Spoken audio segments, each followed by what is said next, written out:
Hello, and thank you for making the Integrity Sports Podcast a part of your weekly routine.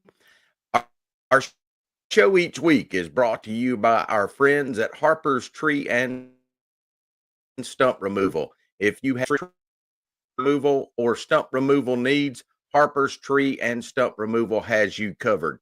If you will let them know this week that you've seen this on the Integrity Sports Podcast, they'll give you an additional 10% off of your quoted price.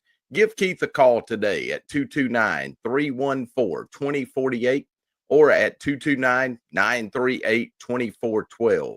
Harper's Tree and Stump Removal is the proud premier sponsor of the Integrity Sports Podcast.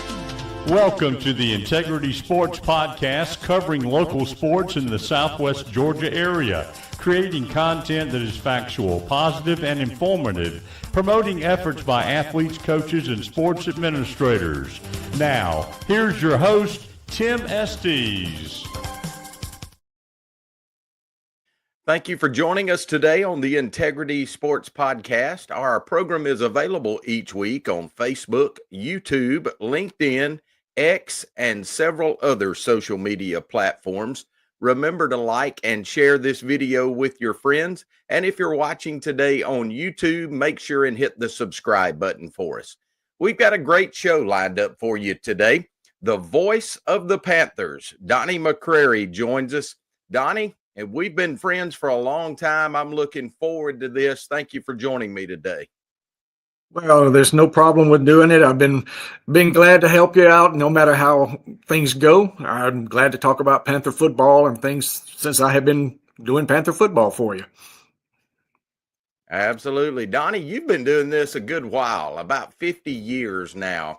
I think you told me last week you started in 1975, which was a historic season for the Panthers. So what I want to get off the ground with today is I want you to talk a little bit about that first season, that 1975 season where the Panthers were just so dominant, especially on the defensive side of the ball, and then just kind of walk us through your career and tell us what it's been like to be the voice of the Panthers for 50 years now. Well, to start off with, in high school, I went to America's High School, graduated in 1974, and I was part of a program called Distributive Education, which they allow you to, leave school and go to work. Well, whenever you do that, a lot of times when you're working, you miss high school football games or baseball games or basketball games and things like that. And then when I got the opportunity to start working for the radio station, I helped David Cochran in his last year of doing the Panther play-by-play, along with Jackie Smith. Quick funny story, if you will. We were doing the West Rome championship game, and unbeknownst to me, David was live on the air. I thought we were testing equipment, so I was his sideline guy. So he says, and now let's go down to Donnie. Donnie, what's it like? And I said, well, Panthers have the ball. It's like 2nd and goal, and Chucky Gooden busts through, and he's in the touchdown, so the Panthers take the lead. And then David comes back, and I'm listening to him in the earphones, and he says, oh, Donnie's just a little excited. We haven't even kicked off yet. So I didn't realize it was live pregame. So anyway, so that's kind of how my career started. But along with Tony Smith and Rusty Whaley, we took over play-by-play in 1975, and as you said, that was a historic year for the Panthers, especially on the defense. They allowed 6 points for the entire season, and that was against the team from Alabama. And they scored by the officials giving penalties for excessive. I'm trying to figure out the exact terminology that Coach Shell told us later, but they basically said we hit the Alabama team too hard. So they felt sorry for him, so they gave him, first downs inside the 1 yard line. It took them three times to score. Didn't they have like 8 downs inside the 5 yard line or something? Yeah, and we kept throwing them for a loss. And then they had a guy at quarterback who went on to play at Alabama, Stedman Shealy. He was the quarterback there for and there's so many teams. I want to say it's Northside there in Alabama at that time. They eventually scored, but that was the only 6 points that we allowed all year. Even in the state championship game against Dalton High School, we were up 34-0 at halftime, and Coach L and Coach Parrish called off, off the dogs, so to speak, and just let all the young guys play, and we still shut out the Dolphin Catamounts, for the rest of the ball game in the second half, and we wound up, scoring 34 points at halftime, and that was the final score of 34-0. So, yeah, that was a historic season. I can remember going to play College Park, Lakeshore High School. They had a guy by the name of Gerald Black Magic Harp. He was supposed to be the best running back in the state, and I think we held him for negative yardage. Our linebacker, Michael Harris, ran him down I don't know how many times in the backfield. And, Michael went on to play at Georgia Tech, and he ran down a guy in the backfield as a freshman by the name of Tony Dorsett when Georgia Tech played Pittsburgh. So, he showcased his speed, from the very beginning as a freshman when he made the varsity. And so, I just got a chance to see a whole lot of great players that 75 season. Well, and that kind of leads me into this, Donnie. You've been able to witness some of the greats that have come through America's high school. People that come to mind to me are folks like Kent Hill, Matt Braswell, of course, more recently, Victor Green, who was part of the class of 1987 that went on to play with the New York Jets, Leonard Pope, who had a stellar career at the University of Georgia and then with the Arizona Cardinals. So we've had a lot of these folks come through. Talk to us a little bit about some of your memories of those great players. Well, like I said, you got a chance to see the speed of a Michael Harris, of what he could do. Not too many people realize that he was put in on offense as a wide receiver. He was the quarterback was John Jordan. They called him Bull. And it was just like run deep, Michael. And hopefully he did not, and I think he will tell you himself, he did not have the best hands, but if it hit him right where he couldn't drop it, nobody was going to catch him once he caught it. So, he did that. He went on to Georgia Tech. Like I said before, started in as a freshman for Georgia Tech. Like I said, he ran down Tony Dorsett in the backfield, and we were there at that game. And unfortunately, we were sitting amongst a whole bunch of Pittsburgh fans, if you will, and they were like, "Where did this kid come from?" And we all stood up. The group that we were with, he's from Americus, Georgia, so things like that. And he had another player from here that went up there, played with him. Actually, we've had several players here in the last few years. Linwood Volley was the one that went, and Linwood had a stellar career at Georgia Tech, playing on the defensive line. Later became a state trooper, and see him come back this way because he had grandkids, of all things, playing here these last few years, for the Panthers now. But I saw Matt Braswell went on to Georgia, went on to play for Denver, and unfortunately he couldn't manage to stay healthy. So I played a couple of years in the pros. Like I said, Malcolm King, Donnie. I remember Malcolm King. Yeah, Malcolm King and Steve Caldwell were a dynamic backfield for Coach Alton Shell. Malcolm went on to play at Georgia Tech. Went up there. Things have totally changed since then, but you could, after the game, go right down to the locker room and just kind of wait outside. And, Malcolm comes out and, his face lights up because, he's been up there since probably, I'd say, the end of July, getting ready for, football and everything. And by this time it's September. And so he was grinning ear to ear, knowing that he had somebody that he actually knew. And so we're able to talk to him. And, I like going and seeing our players do well once they leave here. Whether I have a chance to go see them, whatever, but they always come back. And if they actually see me somewhere, like if Malcolm, or like when Wesley Fields left here and went to play at Georgia Southern, I stay in touch with Wesley through his mom, Pam. And then, Wesley's brother, Pat, went and played, I think it was at Berry. When he was, some players that didn't make major college still went on and played college football, and they got their degree and went on to be successful people. Yeah, Donnie, I know you're a Georgia Tech fan yourself. And a while back, you and I were having a conversation about Chan Gailey, also another America's product, who at one time was the head football coach for Georgia Tech. And you had a neat interaction with him on the field. Why don't you tell our audience about that? When Chan had his spring football game, they renovations at Grant Field at that time, and they did everything at Marist High School. They had the spring game, the inter squad game, and things like that. So I just said, I'm going up and I'm going to see it and watch and hopefully get down on the field and talk to Chan afterwards. And I was able to do that. That was his first time. So he was down on the field, shaking hands with alumni and donors and, just who's who in Georgia Tech alumni and everything. And he caught me out of the corner of his eye, and his hand goes up like, wait just a minute. Wait just a minute. So he got through and he kind of made his way down. He came up and shook my hand, patted me on the back. He said, I am so glad to see somebody that I actually know. So, that, and then he stayed in touch with us. He went on to become head coach of the Buffalo Bills. We were able to get in touch with him, and through his contacts with the Buffalo Bills, he sent down used shoulder pads and things for the football team.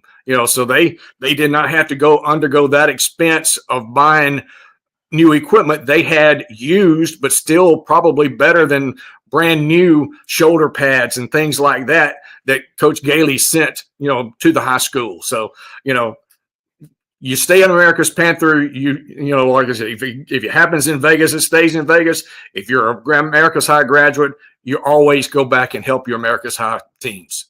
We are talking to Donnie McCrary, the voice of the Panthers for Panther football, and he has been for the past 50 years.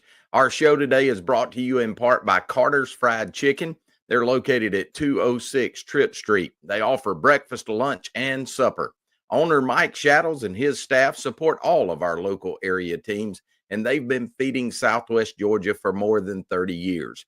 They offer daily lunch specials with chicken, pork chops, and vegetables, and do it all at an affordable price. Thanks again to Carter's Fried Chicken. They are a proud 2025 sponsor of the Integrity Sports Podcast. Donnie, another thing I wanted to talk about was just the friendships that you've developed over the years. I know especially with coaches, I think back to the times, especially in my adult years, when I would see you around town, and I know Coach Alton Shell was a good friend of yours. Coach Doug Parrish has always stayed kind of close to you, and I know you and Carl Willis still remain close to this day, but Eric Soliday, I remember being at practice a lot, and Eric seemed to always kind of take to you. But talk to me about those friendships that you've developed over the years as a result of Panther football. Well, Coach Shedd, in my high school years, so you actually saw him as a coach while you were attending. Like I said, as soon as I graduated high school and was going to college in the morning and working at the radio station in the afternoons and stuff, I'd go back and watch practice, and then I wasn't a student anymore. Over and talk a little bit. I actually had Coach Parrish as an instructor in history when I was in the 11th grade, I think it was. And, so I stayed in contact. And then when Carl Willis came, Carl would invite me to go with him when they would go scout. If a team we were played on a Saturday night, we'd load up a van and we'd take off, and Coach Shell or Coach Parrish or one was sitting in the front, and everybody else was sitting in the back. And it's kind of funny in a way now that you think about it, the way things you scout now by video, huddle, things like that. Then you'd actually have the coaches sitting in the stands taking notes. Well, I got to where I would call, like almost do a play-by-play to the coaches, they come out, you got a twin receiver set, I backfield, quarterback under center, and things like that. And they're writing all this stuff down, and then they could go back and formulate what they wanted to do when we played them the following week or in the playoffs or things like that. So I thoroughly enjoyed going on the road and, just hearing more what I call war stories, with the coaches. Yeah. and learning things like you would never believe Coach Shell was on a committee when we were looking to hire another coach.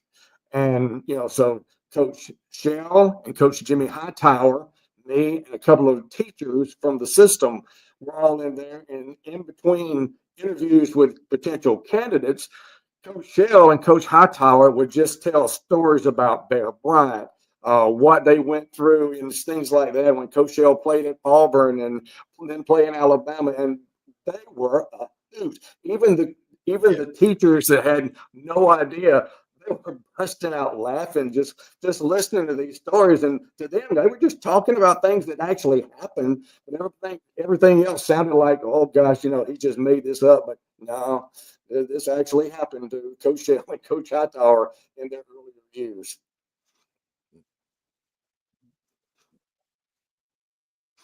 Yeah. Donnie, we've talked a lot about memories. Let's kind of come to current day. The Panthers had a great season this past season in 2024. I know you had a playoff run that ended a little earlier than we had hoped, but boy, they look good coming out for this season. It looks like they're going to have another good run at it. Talk to me a little bit about what it was like to see the Panthers get back to their winning ways, and I'd like to hear your outlook for the next season. Well, Coach Will Rogers, who's the current head football coach, came a couple of years ago as the defensive coordinator, and then he took over the year before as head coach. And he had growing pains, but you could tell the product on the field was a little bit better, And then last year, we did probably more, I will say more than what everybody was anticipating, because this was just a junior-laden team last year. Actually looking forward to this coming year, yes, being a senior team, senior quarterback, running backs, linebackers, things like that. They were anticipating this would be the year that they would be really good. Well, they surprised everybody, and they were pretty good last year. Went on a run. There in the middle of the season, we didn't have the Houston counties and people like that on our schedule that we had in Coach Rogers' very first year. Playing Houston County up there was just like us playing a college team. Yeah. But they had Antoine Hill, who went on to become, I think he signed to play major college ball as a quarterback. But anyway, so that we took our lumps in Coach Rogers' first year. But like I said, he instilled the direction of the team and how he wanted it to go and be. And then last year we saw all that, growing pains, if you will, his first year. Second year, we were so much better. People enjoyed watching the team. Defensively, they were better than I think a lot of people gave them credit for. The offense was, never going to be the, run and shoot teams that we had with Coach Regal and with Coach Soliday. Although Coach Soliday actually ran the ball more, but we had bigger plays throwing the ball to people like John Harris and, things like that. So people thought we were a throwing team, but if you go back and talk to then Casey Soliday and Chris Wade, who helped run the offense, we probably ran the ball 60% or more, yet the passing game was the big plays and made the big touchdowns. But so we come back to that last year. We had some big passing games. We had more of a 50-50 type offense last year. And the defense just played lights out. I mean, there was never a time that you saw somebody get tackled. There was not at least 3 or 4 Panther defenders, around that particular play that made the stop. We had a lot of great quarterback pressure. We went to Morgan County, and that was the game that we lost in the second round of the playoffs. And that was a back and forth ball. They scored, I think, in the last 2 minutes and 20 seconds of the ball game to go up. And we were driving, and we threw a pick, right there at the end. And then they just had like 2 kneel downs, and that was the ball game. But we graduated some people last year that would have been able to help this year, but because we did have those extra games, playing in the playoffs, a lot of kids got that extra playing time. A lot of people don't realize that when Coach Soliday was winning state back to back, all of the underclassmen got 5 additional games each of those 2 years. So they actually had another season under their belt, as they got ready to go, after the first year we won state, they then won state second year. By the time that other, they played in that third straight year when we went to into the playoffs, those freshmen and sophomores, they had 10 extra games under their belts. And, give Coach Soliday and his coaching staff credit. They let everybody play. We had a lot of blowouts, those couple of years, so everybody got a chance to play. And these days, you've got to have that. You're not going to have your stud player come in and be able to take over a game. You've got to have team play, and that's a lot what we saw last year with Coach Rogers and his offense and defense. We're talking again with Donnie McCrary from the Sumter County High School Panthers. He's been the radio voice for over 50 years. Let me pause right here and thank our friend Marty McDonald from the Marty McDonald State Farm Insurance Agency. They're located at 925 Martin Luther King Jr. Boulevard. Drop by and see Marty, Mary Lynn, or any of their fine staff, and let them discuss your insurance needs with you. You can reach them at 928-3686, or you can look them up on Facebook. They can even do the famous discount double check to ensure you're receiving all of the savings that are available to you. Thanks again to Marty McDonald for sponsoring this segment of the Integrity Sports Podcast. Donnie, as you look back over these 50 years, I just wonder, are there one or two really vivid memories that stick out in your mind? That first year that we won state in 1975 and playing for state, and then getting the word, later that we finished number 2 in the nation. We actually had people in the community that said, I'll donate if we can arrange a game with that team from Los Angeles. We'll settle this once and for all.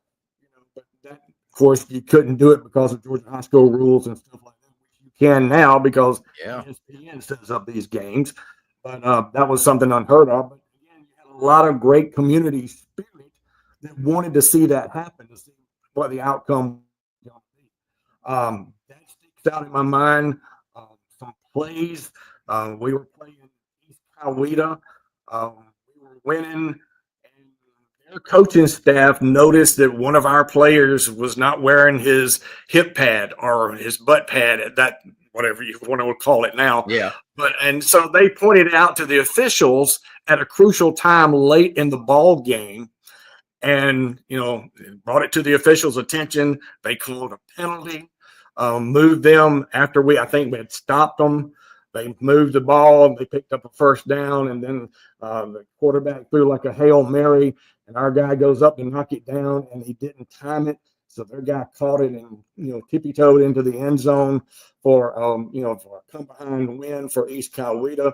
Another situation almost identical was over against Dublin High School. We were winning. They threw a pass, and again, our guy mistimed his jump to knock it down. They caught it and went on to win. Those little things like that stick out in my mind. I can remember defensive stands by numerous teams, that we took over inside, the 5-yard line of the opponent. And then we just marched down the field. I can remember having a kickoff against Dodge County. Dodge County was winning. This is the infamous stands falling game. For those who don't remember, the stands actually fell when we were playing over in Eastman. They had to stop the game. We were losing. They had to bring ambulances and stuff like that to get the people that fell. Now, if you go over there and play now, those stands that fell, that's the new home side in Eastman.